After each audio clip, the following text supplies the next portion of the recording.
6월 17일 목요일 아침입니다. 오늘도 우리가 말씀 붙들고 주님의 은혜를 구하며 이 하루를 시작하기 원합니다.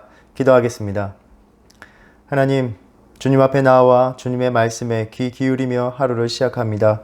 주시는 이 말씀 깨닫게 하여 주시고 또한 따를 수 있는, 순종할 수 있는 마음도 허락하여 주시옵소서. 하나님, 이 말씀을 통하여 주님 우리에게 다가오시기 원하는 그 마음을 헤아리게 하시고 또한 우리에게 계획하신 모든 계획 속에서 주님께서 행하시는 모든 일들이 우리를 향한 사랑임을 깨닫는 하루가 될 수 있도록 인도하여 주시옵소서. 오늘 주시는 말씀 붙들고 승리하는 하루 되게 도와주시옵소서. 예수님의 이름으로 기도드립니다. 아멘. 이 아침 함께 묵상할 하나님의 말씀은 출애굽기 27장 1절에서 21절 말씀입니다. 하나님 말씀 출애굽기 27장 1절에서 21절 말씀입니다.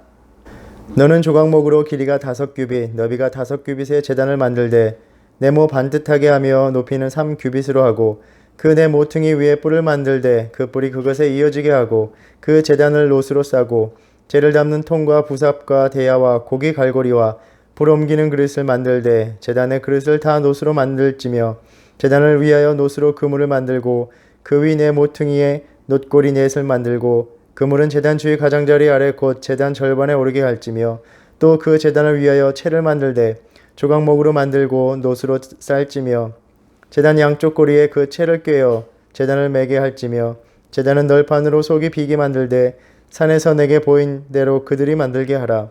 너는 성막의 뜰을 만들지니 남쪽을 향하여 뜰 남쪽의 너비가 100규빗의 세마포 휘장을 쳐서 그 한쪽을 당하게 할지니 그 기둥이 스물이며 그 받침 스물은 놋으로 하고 그 기둥의 갈고리와 기름때는 은으로 할지며 그 북쪽에도 너비가 100규빗의 포장을 치되 그 기둥이 스물이며 그 기둥의 받침 스물은 놋으로 하고 그 기둥의 갈고리와 기름때는 은으로 할지며 뜰의 옆 곧 서쪽의 너비 50규빗의 포장을 치되 그 기둥이 열이요 받침이 열이며 동쪽을 향하여 뜰 동쪽의 너비도 50규빗이 될지며 문 이쪽을 위하여 포장이 15규빗이며 그 기둥이 셋이요 받침이 셋이요 문 저쪽을 위하여도 포장이 15규빗이며 그 기둥이 셋이요 받침이 셋이며 뜰문을 위하여는 청색 자색 홍색 실과 가늘게 꼰 배실로 수노와 짠 20규빗의 휘장이 있게 할지니 그 기둥이 넷이요 받침이 넷이며 뜰 주위 모든 기둥의 기름때와 갈고리는 은이요 그 받침은 놋이며 뜰의 길이는 100규빗이요 너비는 50규빗이요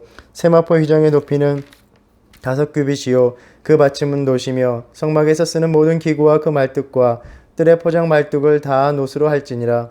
너는 또 이스라엘 자손에게 명령하여 감람으로 짠 순수한 기름을 등불을 위하여 내게로 가져오게 하고 끊이지 않게 등불을 켜되 아론과 그의 아들들로 회막한 증거궤 앞 휘장 밖에서 저녁부터 아침까지 항상 여호와 앞에 그 등불을 보살피게 하라.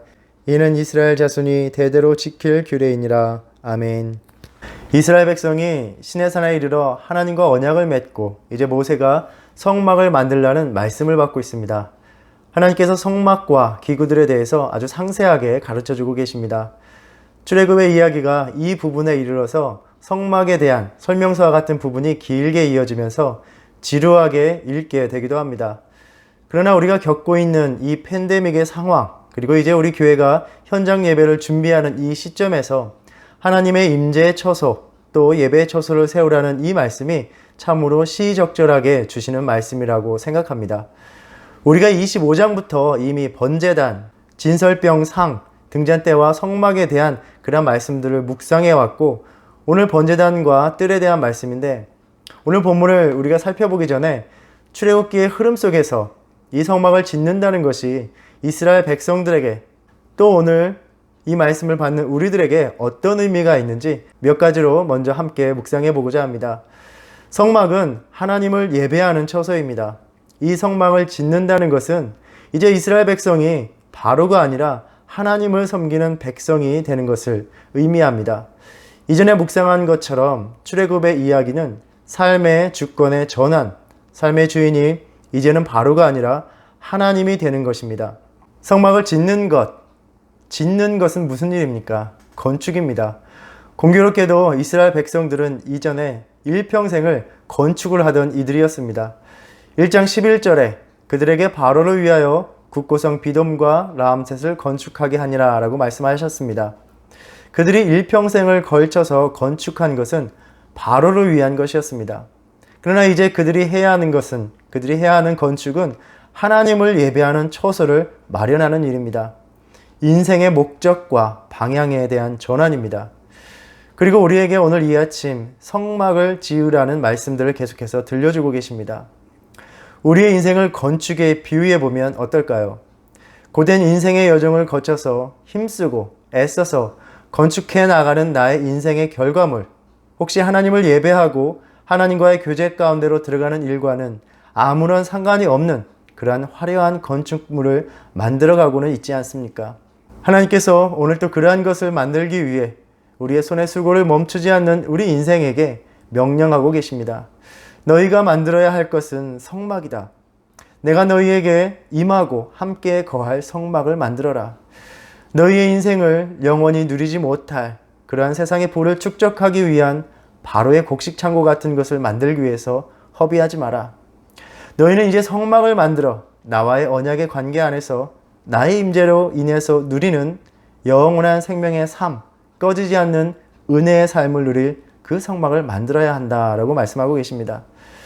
이 아침 우리가 함께 기도하기 원합니다. 하나님, 주님의 명대로 바로의 국고성 같은 그러한 허망한 것이 아니라 하나님을 만나는 그러한 성막을 만드는 인생이 되게 하여 주시옵소서. 오늘도 나의 손으로 행하고 일함에 애쓰는 나의 인생, 헛된 것을 위해서 달려가지 않고 주님의 말씀대로 주님의 일을 위해서 나아가는 삶이 되게 하여 주소서.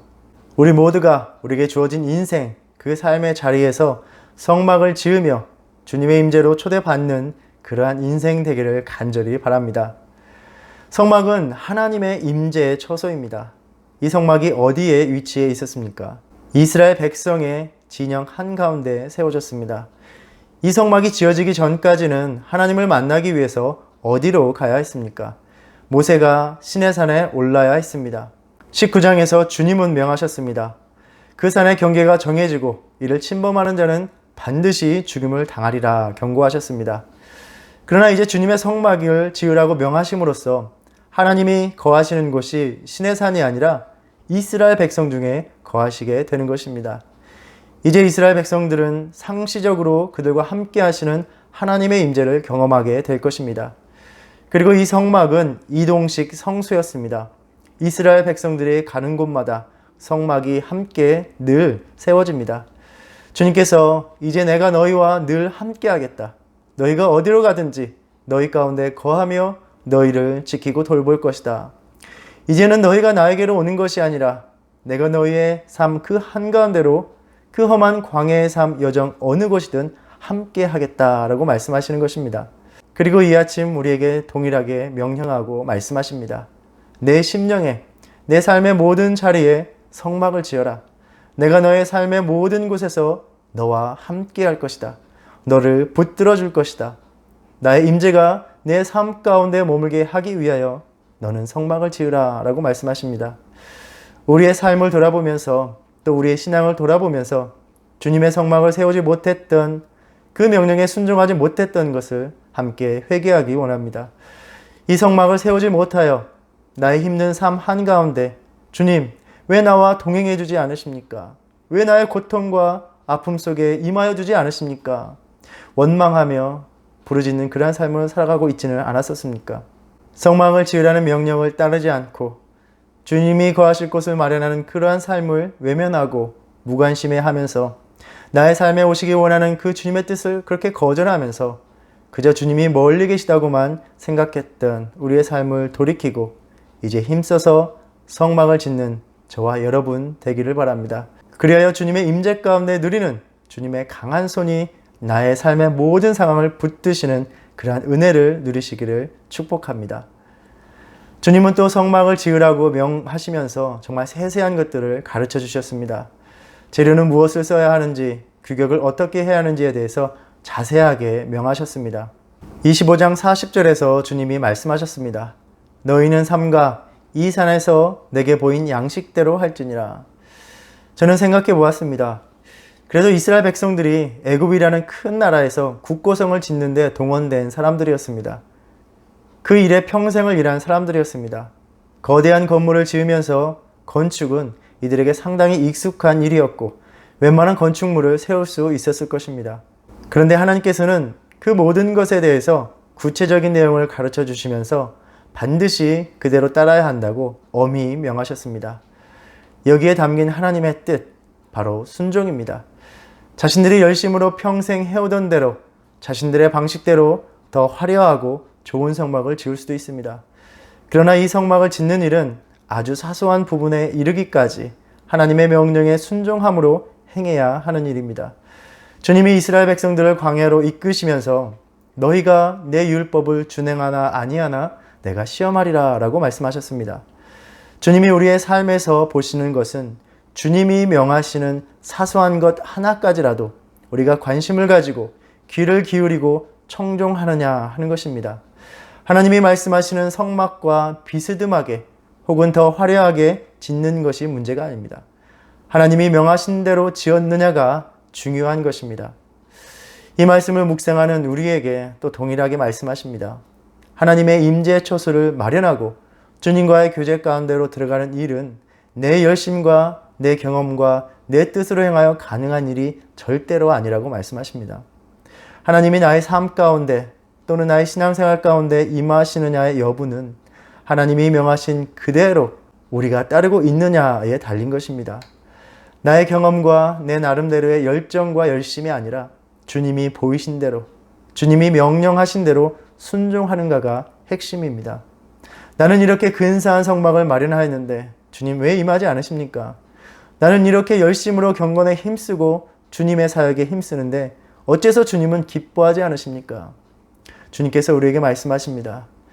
너는 나의 세세한 명령에 주의를 기울이지 않고 그저 내 뜻대로 하기만 할 뿐이다. 성막은 다시 한번 우리에게 순종을 가르쳐 주시는 말씀입니다. 주의를 기울여서 세세하게 명하신 말을 따르라고 명하십니다. 우리가 이 말씀 돌아보면서 내가 주님이 명하신 대로 예배를 드리고 있는가? 주님이 원하시는 대로 신앙생활을 하고 있는가? 주님이 기뻐하시는 뜻대로 섬기고 있는가? 겸손히 주님의 뜻을, 그 말씀을 세세하게 살피는 저와 여러분의 신앙이 되기를 바랍니다. 또 이야기의 전체 흐름을 보면 성막은 이스라엘 진영의 어디에 위치해 있었습니까? 이스라엘 백성이 진치고 있는 곳, 바로 그 한가운데 중심이었습니다. 성막을 중심에 두고서 동서남북으로 지파들이 진영을 펼쳐서 진을 쳤습니다. 하나님의 임재 처소를 가장 중심에 두고 살아가라는 명령이라고 볼 수 있는 것입니다. 우리에게 성막을 지으라는 말씀 역시 하나님을 너의 삶의 가장 중심에 두고 가장 우선에 두고 살아가라는 말씀입니다. 성막, 하나님의 임재 처소는 결코 이스라엘 백성들의 진영의 가장자리에 위치해 있지 않았습니다. 하나님의 임재를 위한 처소는 결코 우리 삶의 가장자리가 되어서는 안 됩니다. 단지 하나님을 만나는 처소를 두고 있다는 것이 중요한 것이 아닙니다. 예배의 삶, 하나님을 만나는 삶을 내 삶의 가장 중심에 두고 우선순위에 두고 살아가느냐의 문제입니다. 내 삶의 가장자리로 밀어두었던 하나님을 만나는 처소, 다시 중심에 두고 살아가는 신앙으로 나아가는 저와 여러분이 되기를 간절히 바랍니다. 이렇게 성막을 지으라는 명령은 우리의 흐트러진 신앙을 돌아보라는 말씀으로 다가옵니다. 그리고 오늘 본문은 계속해서 번제단과 성막들 그리고 등불 기름에 대한 말씀입니다. 하나님께 번제를 드리는 제단은 우리가 읽은 것처럼 조각목으로 만들고 놋으로 싸서 만듭니다. 놋이 녹는 온도는 섭씨 1085도 정도로 매우 높아서 놋으로 쌓인 번제단은 아무리 수많은 번제물을 드려도 태워도 결코 손상되지 않았다고 합니다. 번제단 안에는 놋그물이 있습니다. 이 그물 위에 번제물을 태워드리는데 아마 불이 잘 탈 수 있도록 공기가 통하도록 하고 또 타고난 재가 번제단 아래로 떨어져서 죄를 쉽게 제거할 수 있도록 하였을 것입니다. 내 모퉁이 위에 뿔이 있는데 제사장이 속죄제를 드릴 때마다 제물에 피를 바르는 곳이었고 또 죄인들이 제단뿔을 잡으면 죽음을 면할 수 있었습니다. 그리고 이 번제단과 비슷한 높이의 토단을 쌓아서 번제단을 올립니다. 이 제단은 그 위치를 보면 성소의 동쪽 뜰에 자리 잡았습니다. 우리가 나누었듯이 성막의 문은 어디로 나 있습니까? 동쪽으로 나 있습니다. 그러니까 성막문에 들어서면 가장 먼저 희생 제사를 드리는 번제단을 마주합니다. 번제단을 지나서야 성소와 지성소로 나가게 됩니다. 이러한 번제단의 위치는 하나님을 만나기 위해서는 번제단에서 먼저 속죄를 드리는 일, 죄의 문제를 필히 해결받아야 한다는 것을 암시하고 있습니다.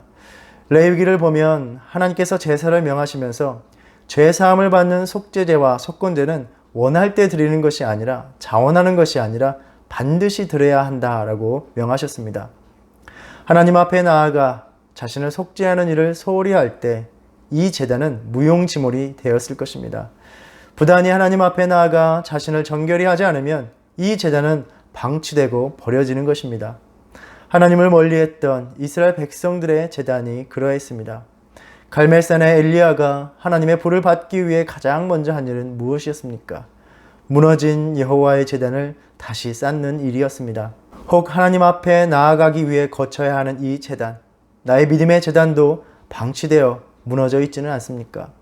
이 팬데믹을 거치면서 주님 앞에 나아가기 위한 예배의 제단은 여전히 나를 정결케 함으로 하나님 앞에 나아가게 하고 있습니까? 우리 믿음의 제단을 살피라고 이 아침 주님께서 우리에게 말씀하십니다. 제단은 희생제사를 통해서 동물을 잡는 곳입니다. 제단이라는 히브리어 말이 도살하다라는 의미가 있습니다. 제물의 안수함으로 희생제물이 제사를 드리는 자의 죄를 담당합니다. 제사장은 잡은 희생제물에 피를 뿌립니다. 레위기 17장 11절에는 생명이 피에 있으므로 피가 죄를 속하느니라 라고 말씀하셨습니다. 히브리서 9장 22절에서 율법을 따라 거의 모든 물건이 피로서 정결하게 되나니 피 흘림이 없은즉 사함이 없느니라 라고 말씀하십니다. 그 옛날 엄숙하게 이 속죄제가 드려지는 그 성막의 장면을 상상해 보면 죄를 담당하기 위하여 제물로 드려지는 그 동물이 죽임을 당하며 고통 속에 신음하고 부르짖는 소리만이 성막에 울려 퍼졌을 것입니다. 하나님께서는 피 흘림을 허락지 않으셨기에 피 흘리는 어떤 잔인한 폭력이나 살인을 금하셨습니다. 그러나 이 속죄의 희생제사를 위해서 피 흘림이 허락되고 폭력이 허용됩니다. 그만큼 죄를 사하는 일이 엄중하였던 것입니다. 오늘날의 우리 신앙 속에서 이 제단은 어디일까요? 우리의 죄를 속하는 곳은 어디입니까? 바로 주님의 그 보혈, 나를 위해 희생당하신 어린 양이 피 흘리신 십자가일 것입니다. 히브리서 9장 12절에 염소와 송아지의 피로 하지 아니하고 오직 자기의 피로 영원한 속죄를 이루사 단번에 성소에 들어가셨느니라 라고 말씀하셨습니다. 나는 매일매일 십자가 앞으로 나아가고 있습니까? 하나님이 계신 곳으로 나아가기 위해서 이 십자가 보혈을 의지하고 있습니까? 나의 죄를 속하기 위하여 가장 잔인한 폭력이 허용되고 행해진 곳, 주님의 그 고통스러운 부르짖음이 울려 퍼진 곳, 그리하여 나의 뿌리 깊은 죄악이 오늘 또 속해지는 이 십자가를 지나서 그 보혈을 지나 하나님 앞으로 나아가고 있는 신앙입니까? 주님이 묻고 계십니다. 이 말씀 묵상하면서 우리의 무너진 제단을 다시 쌓는 그 십자가를 바라보는 우리의 신앙이 되기를 바랍니다. 주님은 또 성막의 뜰을 만들라고 명하셨습니다. 성소를 둘러싸고 있는 이 뜰에는 제사를 드리는 회중들이 머물 수 있는 곳이었습니다. 여기에서 사면으로 쳐놓은 세마포 휘장은 이스라엘 백성이 진을 친 곳과 성소의 영역을 구별하는 역할을 합니다. 성막의 뜰을 만들라는 명령은 사면 휘장을 쳐서 하나님의 처소를 구별하라는 명령입니다. 성막이 어디에 세워져 있었습니까? 바로 이스라엘 백성들의 진영 한가운데였습니다. 그들의 삶의 자리를 구별하여 하나님의 처소로 삼아야 했던 것입니다. 우리의 삶도 마찬가지입니다. 우리의 심령에서, 삶의 자리에서 하나님이 임재하실 처소를 구별해야 합니다. 거룩을 분별하며 살아가는 일입니다. 이 거룩에 대한 구별은 예배하는 자의 사명입니다. 그래서 오늘날 우리의 일상이 펼쳐지는 삶에서 시간과 장소를 구별하여 하나님께 나아가야 합니다. 우리는 이 팬데믹을 거치면서 각 처소에서 온라인으로 예배를 드리면서 시간과 처소를 구별하는 일이 점점 무디어져 가고 있습니다. 이러한 때에 주님께서 성막에 대한 말씀을 우리에게 주시면서 다시 한번 우리의 삶의 자리에서 하나님을 만나기 위하여 그것이 우리의 심령이 되었든 물리적인 공간이 되었든 다시 한번 주님의 임재를 위하여 구별하는 삶을 살라고 명하시는 것입니다. 하나님을 만나기 위하여 내 삶의 자리를 구별하여 드리기를 애쓰는 저와 여러분이 되기를 바랍니다. 마지막으로 감람으로 짠 순수한 기름을 등불을 위하여 가져오게 하고 끊이지 않게 등불을 켜라고 말씀하셨습니다. 이렇게 손으로 짠 기름은 틀에서 짠 기름과는 대조적으로 밝은 빛을 발하며 연기가 거의 나지 않았다고 합니다. 우리가 등잔대의 의미를 살펴보았듯이 이 빛은 하나님의 임재를 상징하며 계시록에서 등불은 하나님의 영이라고 말씀합니다. 하나님의 영은 바로 우리의 생명입니다. 하나님의 영이 늘 우리와 함께 있을 때 우리의 생명이 끊이지 않게 되는 것입니다. 어두운 밤 이스라엘 백성들의 진영에 각 텐트에 불이 꺼졌을 때 오직 하나님의 성막의 등불은 환하게 빛나고 있었던 것입니다. 시편 121편의 한 구절이 생각납니다. 이스라엘을 지키시는 이는 졸지도 아니하시고 주무시지도 아니하시리로다. 아멘. 이 아침 주님께서 다시 한번 우리의 심령과 삶에서 성막을 세우라고 하십니다. 주님이 우리의 삶의 모든 곳에 함께 하시기 위해서 명령하십니다. 다시 한번 하나님의 임재의 처소 성막을 세움으로 하나님의 임재에 거하는 은혜를 누리는 저와 여러분의 삶이 되기를 간절히 바랍니다. 나의 속죄가 행해지는 그 번제단 앞에 나아가 십자가 앞에 나아가 보혈을 의지하여 하나님의 임재에 거하는 여러분의 신앙의 삶이 되기를 바랍니다. 성막을 세우는 신앙을 회복함으로 하나님께서 임재하사 놀라운 구속의 은혜로 다시 한번 성도님들의 삶을 붙드시고 인도하시기를 축복합니다. 기도하겠습니다. 하나님, 성막을 세우라는 말씀을 묵상합니다. 이 성막을 세우라는 말씀은 하나님께서 우리가 어디로 향하여 가든지 늘 우리와 함께 하시기 원하는 주님의 마음인 줄 압니다. 하나님, 오늘도 우리의 삶의 자리에서 시간과 장소를 구별하여 성막을 세워 하나님의 임재를 구하는 삶이 되게 하여 주시옵소서. 그리하여 우리의 남은 모든 삶에서 하나님과 동행하는 삶을 살아가게 하여 주시옵소서. 번제단과 성막들과 등불의 기름에 대한 말씀을 주셨습니다. 하나님, 우리의 속죄가 행해지는 곳에 나아가 하나님의 처소를 향하는 삶이 되게 하여 주시옵소서. 우리를 향하여 피 흘리신 그곳 십자가 앞에 나아가 그 보혈을 의지하여 늘 하나님을 만나는 삶이 되게 하여 주시옵소서.